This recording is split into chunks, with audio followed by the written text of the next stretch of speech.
जी। पर आप इस तरह एक प्लेटफॉर्म पर आए, ये इसी तरह आप हैदराबाद पुलिस क्या करेंगे, ये उनकी कुटुंब की गिरफ्तारी की गई अभी तक काम का हुआ। दूसरी बात ये है कि एक तो मंदिर है जो हैदराबाद में गारंटी का हैदराबाद में किसी हालत में, तो उसके काम के लिए आपको क्या करना है? सबसे पहला मुद्दा ये है कि कोर्ट जो है कैदियों की आजादी का काम है, और दूसरी बात है कि बच्चों को डीसीपी के साथ मीटिंग में थे वहाँ पे, जी। तो मीटिंग में क्या बात है उसके मुताबिक ये जहाँ तक चिलकुर विलेज मोइनाबाद की जो मस्जिद का जो सा है, बिल्कुल बड़े अफसोस की बात है कि वो एक वाकया के नहीं होने का वाकया है। वो हुआ है। वो एक 400 साला मस्जिद को शहीद कर दिया गया है।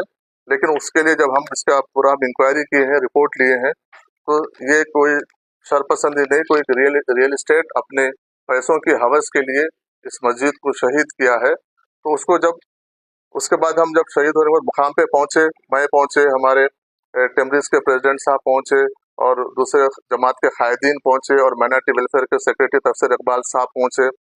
हम सब पहुंचे, इमीडिएट वहां पर एक्शन में आए, वहां पर मौके की वारदात पर पहुंचे। फिर वहां पर हम इमीडिएट शेड डाल दिए, शेड डाल के बोर्ड डाल दे के वहां पर नमाज शुरू किए।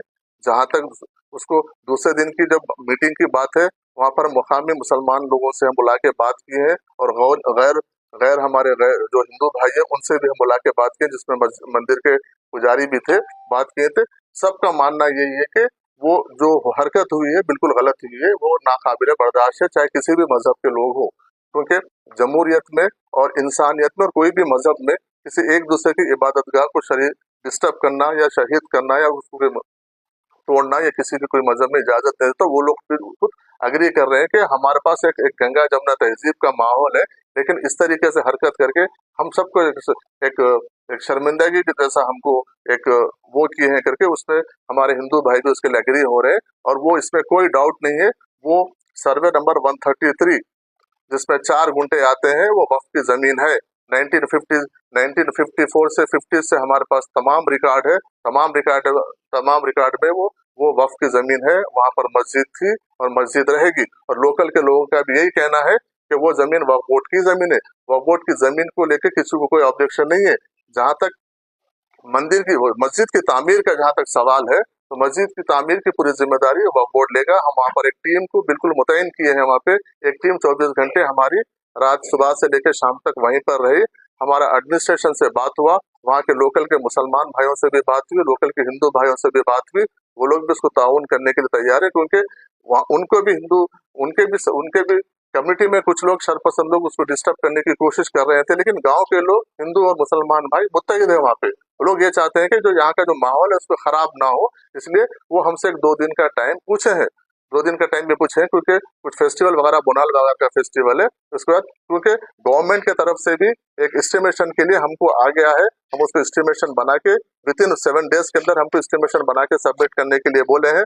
विद इन 7 डेज हम उसका एस्टिमेशन बनाएंगे, बना के गवर्नमेंट को सबमिट करेंगे। इमीडिएट वहां पर काम शुरू होगा और वहां पर मस्जिद आबाद होगी वहां पर। और मस्जिद आबाद होने के लिए, क्योंकि वो हमारी प्रॉपर्टी है, वक्फ बोर्ड की प्रॉपर्टी है, हमको कोई वहां पे मस्जिद बनाने से रोक नहीं सकता। हम वहां पर रुक, क्योंकि उसमें क्या हो रहा है कि सोशल मीडिया के जरिए अलग अलग से वहां पे मैसेजेस जा रहे हैं। लोग जाके जो लोग अपने अपने तरीके से उसको एक मैसेज देने की कोशिश कर रहे हैं, लेकिन मेरा क्लियर मैसेज यही है कि वहां पर मस्जिद थी, मस्जिद बनेगी और मस्जिद वहां पर कायम होगी। उसमें वक्फ बोर्ड पूरी जिम्मेदारी के साथ मस्जिद बना दे। सिर्फ हम उसको थोड़ा सा डिले होने का, 2-3 दिन डिले होने का, कि लोकल के एडमिनिस्ट्रेशन और लोकल के 2 लोग कमेटी के लोग बैठ के बात करके बोले कि क्योंकि बोनाल 2-3 दिन फेस्टिवल का टाइम है, 2-3 दिन के बाद आप काम शुरू करिए, हम पूरा पूरा उसमें हम ताउन करेंगे। तो अब वहां पर जो भी काम होगा, मुकामी लोग, वक्फ बोर्ड और रेवेन्यू और पुलिस एडमिनिस्ट्रेशन के बीच में उनके तालमेल के साथ पूरा काम होगा और पूरा मस्जिद, मुकम्मल मस्जिद वहां पर बनेगी। क्योंकि वो मस्जिद को रास्ता भी नहीं है, हम उसका भी बातचीत कर रहे हैं। वो जमीन के ओनर से बात करके उसको रास्ता निकालने की बात करें, कि रास्ता उसको मेन रोड से अप्रोच होने का, और मस्जिद का वो रास्ता भी हम कायम करेंगे आने जाने के लिए। और मस्जिद भी वहां पर एक मस्जिद में वक्फ बोर्ड की जानिब से वहां पर कायम होगी।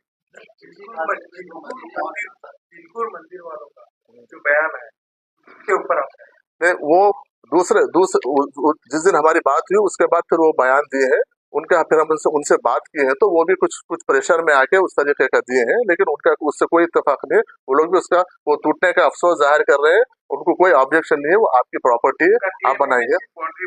हाँ नहीं नहीं, अभी बाउंड्री बनने के बाद उसको पक्का स्ट्रक्चर बनाएंगे, पहले बाउंड्री बना के लॉक कर दीजिए, फिर 2-4 दिन के बाद जरा माहौल थमने के बाद हम उसको हम काम शुरू करेंगे। बस उनका एक ही चीज ये है, मैं आपके मीडिया के जरिए मैं लोगों को बोलना चाह रहा हूँ, अपील कर रहा हूँ कि गांव के दो दो भी लोगों का एक ही कहना है कि हम यहाँ पर सालों से मुत्तहिद होके एक दूसरे के त्योहारों में हम शामिल होते हैं, एक दूसरे के अच्छे बुरे में हम जाते हैं, बस हम आपस में बैठ के उसको मस्जिद को कर लेंगे। आप मेहरबानी करके बाहर से आप लोग आके माहौल को, हमारे गंगा जमुना तहजीब को, हमारे पुराने जो गांव का कल्चर है उसको खराब मत कीजिए। सब बनाने के हम लोग आपस में बैठ के उसको बनाएंगे, उसके लिए वक्फ बोर्ड पूरा उसकी निगरानी में पूरा काम कंप्लीट करेगा। इसका इसको अरेस्ट हुआ, जेसीबी भी सीज होगा, ओनर भी अरेस्ट हुआ, और अरेस्ट हुआ उसको वो भी मैं आपको अपडेट कर दूंगा, अरेस्ट उसका रिमांड कॉपी। उससे 1 किलोमीटर पे वक्त का और लैंड है, वहाँ पे फातिमा टोल नाम एक वक्त की लैंड, वो भी वीरान पड़ी हुई है, खस्ता हालत में है, तो उसको भी क्या शहीद होने का इंतजार है या फिर हम एक्शन लेंगे उस पर? मैं वो उसके बाजू जो गांव में जो है टोम है, वो मैं वहाँ के जो मुतवल्ली साहबात है वो मेरे से बात किए हैं, वो और गांव के जिम्मेदार भी बात किए हैं, उनको मैं बोला हूँ कि तफसील आप लैंड का जो डिटेल्स है आपका, जो भी आप वो कमेटी के मुतवल्ली है, जो भी आप डिटेल्स लेके आके दीजिए, वक्फ बोर्ड के जानिब से इमीडिएट उसकी हिसारबंदी करेंगे और जो भी हो सकता हम करेंगे बोल के बोले। जहाँ तक जो गैर आबाद मस्जिद का सवाल है, हमारे साथी अभी पूछे थे गैर आबाद मस्जिद का, मैं उस दिन भी बोला हूँ, आज भी बोल रहा हूँ, जहाँ मस्जिद दिख रही है आप हमारे नॉलेज में लेके आइए, वक्फ बोर्ड उसको आबाद करने का काम हो सकता है तो आबाद करेंगे, हिसारबंदी करने का काम है तो हिसारबंदी का हम करेंगे, उसको जो भी हिफाजत उसके तहत आने वाली जायदाद हो दो या मस्जिद हो दो, स्ट्रक्चर को होने दो, अगर वहां पर आबाद करने का सिचुएशन है तो हम आबाद करेंगे, या उसको हिसारबंदी करके उसको सेव करने का काम है तो वक्फ बोर्ड की जानिब से पूरा किया जाएगा। मैं आपके जरिए तमाम लोगों से अपील कर रहा हूँ, ऐसे कहीं भी रहे तो आप हमारे नॉलेज में लेके आइए, इमीडिएट उसके ऊपर वक्फ बोर्ड उसके ऊपर एक्ट करेगा। बजट आ गया तो रास्ते में भी 2-3 दिन पहले मालूम हुआ कि पिछले 2 से 3 साल से जो लोकल स्कॉलरशिप्स है कॉलेज और स्कूल्स की, वो नहीं दी जा रही, लोग 3 साल से थे रहे। तो अभी क्या वो बजट आने के बाद उसको रिलीज करेंगे, 3-3 साल से बच्चे फिर रहे हैं, तो उसका कैसा होगा?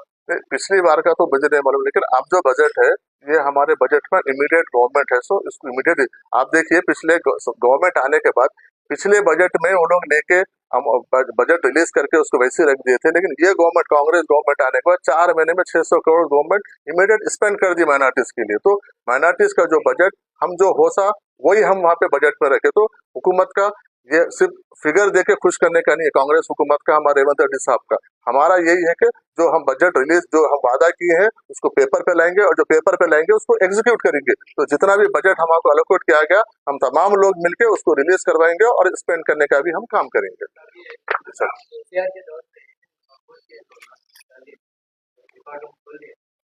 वो रिकॉर्ड रूम ऑलमोस्ट खुलने में, कलेक्टर से हमारे को हैंड ओवर करने का है, वो बातचीत चल रही है, वो जल्द से जल्द उसको हम हैंड ओवर ले लेंगे उसको।